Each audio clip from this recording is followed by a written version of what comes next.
Saya meyakini bahwa kejaksaan itu sebenarnya sudah memiliki informasi sudah sangat lengkap. Nah, masalahnya apakah informasi yang dimiliki tadi itu akan dilanjutkan gitu ya.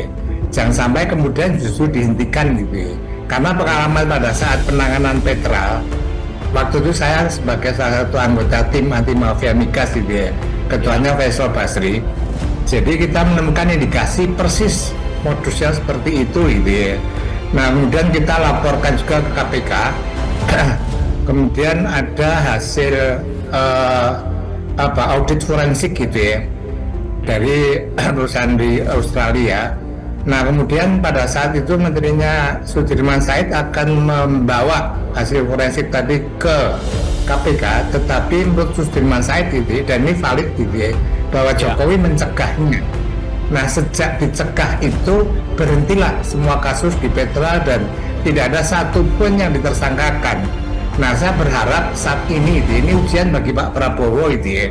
Jadi Pak Prabowo kalau bisa sangat mensupport, jangan menghentikan dan lanjutkan siapapun yang terlibat. Mantan Komisaris Utama Pertamina Basuki Cahayapurnama alias Ahok menyebutkan, seharusnya mantan Direktur Utama PT Pertamina Patraniaga Alfian Nasution ikut diperiksa dalam kasus dugaan korupsi tata kelola minyak mentah dan produk kilang minyak pada PT Pertamina Subholding dan kontraktor kontrak kerjasama tahun 2018 sampai 2023. Pasalnya, Alfian merupakan orang lama di Pertamina pada tahun 2023. Ia ditarik pada PT Pertamina Patraniaga untuk menjadi Direktur Logistik dan Infrastruktur di PT Pertamina Persero. Dalam pemeriksaannya, Ahok mengaku menjelaskan soal agenda dan isi rapat ketika ia masih menjabat sebagai Komisaris Utama Pertamina di tahun 2019 sampai 2024. Ahok mengatakan, karena dirinya sudah mundur dari Pertamina, ia tidak lagi bisa memberikan data yang dibutuhkan penyidik. Untuk mendapatkan data yang diperlihatkan dan dijelaskan Ahok, penyidik harus meminta langsung kepada Pertamina. Dirinya bersedia membantu penyidik untuk mengungkap perkara yang ada. Erik bersama Pak Prabowo punya data. Pak Erik lapor ke Pak Prabowo, Pak ini proses bagaimana? Kata Pak Prabowo, lanjutkan proses hukum Pak Erik. Diproses Asabri. Ahok ngapain selain ngebacot, omon-omon, marah-marah, maki-maki bapak-bapak? Apa yang dilakukannya? Ada nggak dia bawa data ke aparat penegak hukum? Nggak ada kan? Ngapain dipanggil?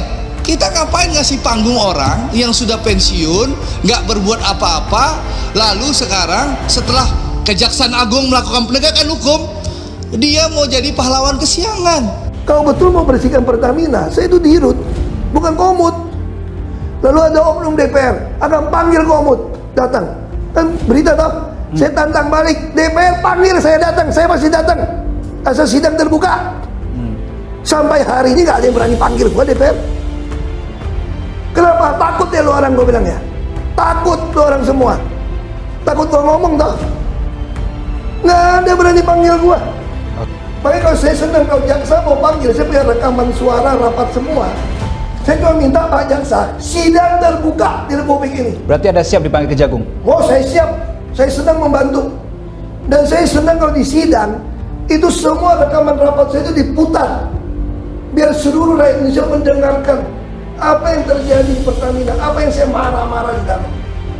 Kalau semua mesti sampai periksa minyak, penerimaan buku tulis, pembelian beras, mesti saya. Kalau itu ngapain ada ratusan ribu pegawai? Suruh gua aja semua. Mantan Komisaris Utama PT Pertamina Basuki Cahayapurnama alias Ahok buka suara soal dugaan korupsi dalam tata kelola minyak mentah dan produk kilang pada PT Pertamina. Ahok menyatakan siap dipanggil Kejaksaan Agung. Hal itu disampaikan merespon pernyataan Direktur Penyidikan Jaksa Agung Muda Bidang Tindak Pidana Khusus Kejaksaan Agung Abdul Qohar yang sedang mendalami kasus ini. Ahok kemudian menyinggung lemahnya pengawasan di Pertamina sehingga melenggangkan permainan kotor di dalam pengelolaan minyak. Saya nggak pernah sangka mereka begitu berani mencampur barang gitu, gila tuh. Berarti tidak pernah terdengar oleh Pak Ahok sebelumnya?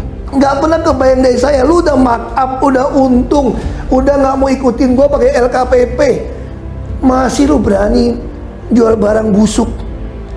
Berarti kalau ini benar, udah di zaman dulu dong. Dan lebih gila lagi, berarti oknum terima, oknum di ESDM, mungkin oknum di SKK Migas, oknum BPK, semua ada yang terlibat. Oh, seluas itu dampaknya? Enggak mungkin dong. Kamu beli barang masa nggak ketahuan? Oke. Nggak mungkin logikanya. Saya aja pengadaan begitu mahal ini bisa ketangkap kok lama-lama kok. Lebih lanjut, Ahok menjelaskan, ahli-ahli minyak seharusnya bisa langsung melakukan pengujian, bukan baru mengetes setelah minyak tiba di Tanjung Priok. Ahok lalu menegaskan tidak gentar jika diperiksa oleh Kejaksaan Agung. Ia tidak main-main. Ahok mengaku punya rekaman rapat saat masih menjabat di Pertamina. Ia bahkan menantang agar persidangan nanti dibuka untuk publik. Ahok ingin seluruh rakyat Indonesia mendengar sendiri apa yang sedang terjadi di perusahaan tersebut. Maksud saya Kejagung, ini mohon maaf Pak Kejagung ya, Anda melakukan perhitungan kerugian timah. Saya nggak main timah nih, sorry. Dari zaman Belanda punya kerugian ekologi dihitung. Sampai orang di penjara masih 20 tahun gara-gara seolah-olah kerugian lingkungan dari zaman Belanda dihitung. Padahal itu semua menggarung dibiarkan, ada aparat semua biarkan. Pertanyaan gua, kenapa nggak dicek pengadaan Pertamina dari zaman Pertamina berdiri? Permainan pakai aditif naiknya dari zaman dulu. Mesti hitung dong. Nah, saya tambahin, kalau mau lebih seru, bukan cuma 1.000 triliun, 100 juta triliun. Kalau mau, hitung. Dari zamannya Pertamina berdiri dulu, nyolongnya kayak apa? Pertamina masih ekspor minyak mentah $100 per barrel. Tidak pernah capai keuntungan $2 miliar. Saya masuk di tengah COVID dengan optimalisasi saja, dengan tekan biaya, itu bisa dapat $2,2 miliar. Terakhir saya tinggalkan dapat $4,77 miliar. Artinya apa? Boros banget ini. Sebelumnya, Kejaksaan Agung mengungkapkan kerugian negara 193,7 triliun rupiah per tahun. Itu terjadi selama 5 tahun dari 2018 hingga 2023. Sehingga total kerugian negara ditaksir 968,5 triliun rupiah. Artinya, hampir 1.000 triliun rupiah atau 1 kuadriliun rupiah. Lu mau lebih tegas lagi nih, lu cek lagi tuh. Cek, ya ada hubungan tanah, sertifikat, apartemen, yang hubungan dengan pejabat Pertamina maupun pejabat di SDM, SKK Migas, ataupun ada oknum BPK, oknum manapun, hartanya sesuai nggak dapat dari mana? Tangkapin semua, baru takut orang. Dan beri rekomendasi pada Pertamina, harus pengadaan pakai LKPP, e-katalog. Kalau tidak, Anda punya niat nyolong. Siapapun jadi pejabat Pertamina, kalau tidak lakukan e-katalog LKPP, berarti Anda nyolong. Saya ingin kembali mengingatkan pada peristiwa ketika saya berdinas sebagai Menteri SDM. Tugas pertama saya adalah membersihkan mafia migas. Itu diucapkan oleh Presiden Jokowi pada waktu itu. Itu dan saya katakan pada ketika Pak Jokowi memberikan amanah kepada Mas Dirman, itu jelas Pak Dirman ya, tugasnya adalah memberantas mafia BBM. Clear seperti itu ya? Pertemuan saya dengan Presiden adalah 26 Oktober 2014. Secara eksplisit mengatakan, Presiden mengatakan bagaimana caranya mengatasi mafia. Dan saya katakan pada beliau, Pak Presiden, urusan mafia dan energi ini bukan urusan teknis, tapi urusan kelurusan pemimpin negara. Saya sengaja mengatakan begitu karena nanti begitu ditertibkan, pasti para pihak itu akan datang kepada Presiden dan meminta semacam perlindungan. Dan itu terbukti ketika pada waktu saya meneruskan audit Petral, hampir saja Presiden meminta untuk mengurungkan atau menghentikan proses itu karena memang desakan dari para pihak itu sangat kuat. Sudirman Said berspekulasi mafia migas di ternak. Itu diungkapkan berdasarkan pengalamannya menjabat Menteri Energi dan Sumber Daya Mineral. Hal itu ia ungkapkan menanggapi terungkapnya kasus korupsi di Pertamina melibatkan Direktur Utama Pertamina Patraniaga. Ia mengungkit bahwa transformasi Pertamina sudah pernah dilakukan, yakni pada 2015. Ia pun berspekulasi bahwa mafia migas di ternak di era pemerintahan Jokowi. Pasalnya, Sudirman mengatakan sudah pernah mengingatkan Jokowi soal pemberantasan mafia migas saat ia menjabat sebagai Menteri SDM. Para pihak itu siapa sih? Petinggi kah atau Ya bisa dikira-kira lah ya. Nah, jadi karena volume transaksinya begitu besar dan biasanya yang terkait adalah orang-orang yang sangat kuat secara politik, secara keuangan, maka memang selalu prosesnya begitu. Itu satu ya. Jadi urusannya pasti urusan melibatkan para pemimpin negara gitu. Yang kedua begini. Selama Pertamina tidak menampilkan budaya check and balance gitu ya, selama terus-menerus menampilkan ada kelindahan antara pemimpin dengan pemimpin lain, ada anak-anak, ada keponakan, ada satu partai segala macam. Kultur begini pasti muncul gitu. Karena memang terlalu besar volumenya sehingga kemudian godaannya juga terlalu besar.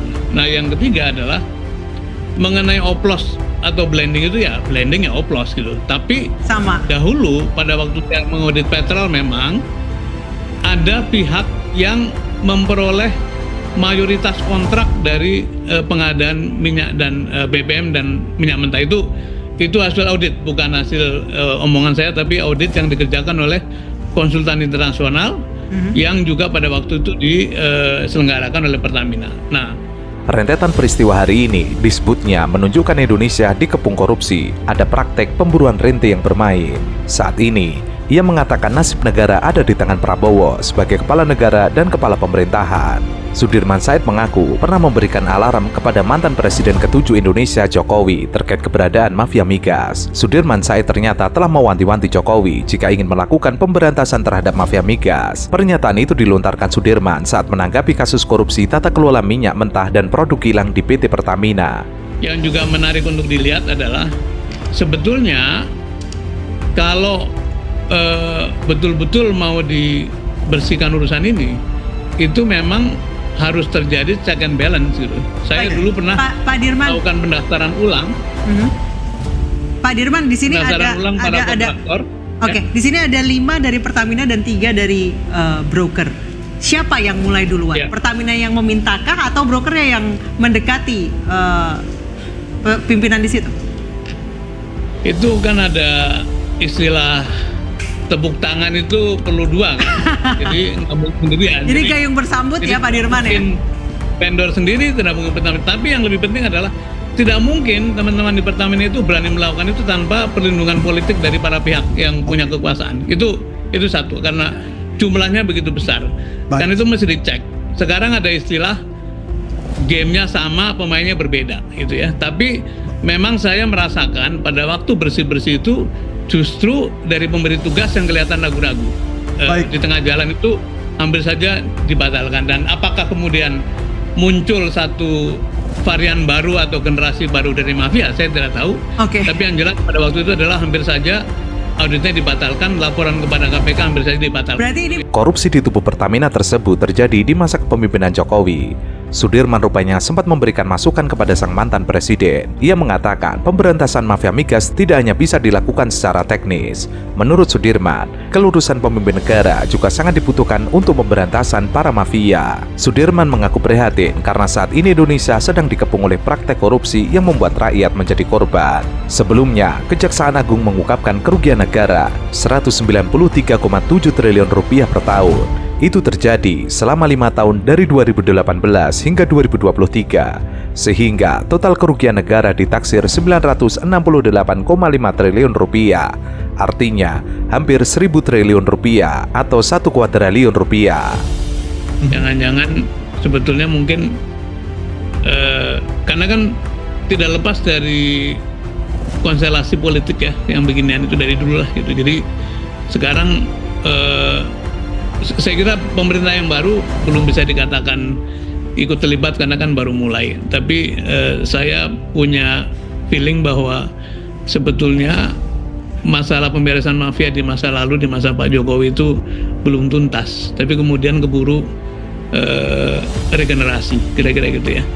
Nah, misalnya dulu tuh ada satu vendor yang sangat spesifik yang oleh audit Kordamenta disebutkan memperoleh 70% dari tender-tender pengadaan minyak pada waktu masa-masa sebelum 2014. Dan itu sudah kita identifikasi, tinggal dilaporkan kemudian dituntaskan. Tetapi modusnya kok terulang lagi, seperti misalnya dulu memang salah satu modus adalah misalnya kilangnya baru stop, baru ada kerusakan, tapi kantor pusat belum dengar, malah pasar Singapura yang sudah dengar gitu.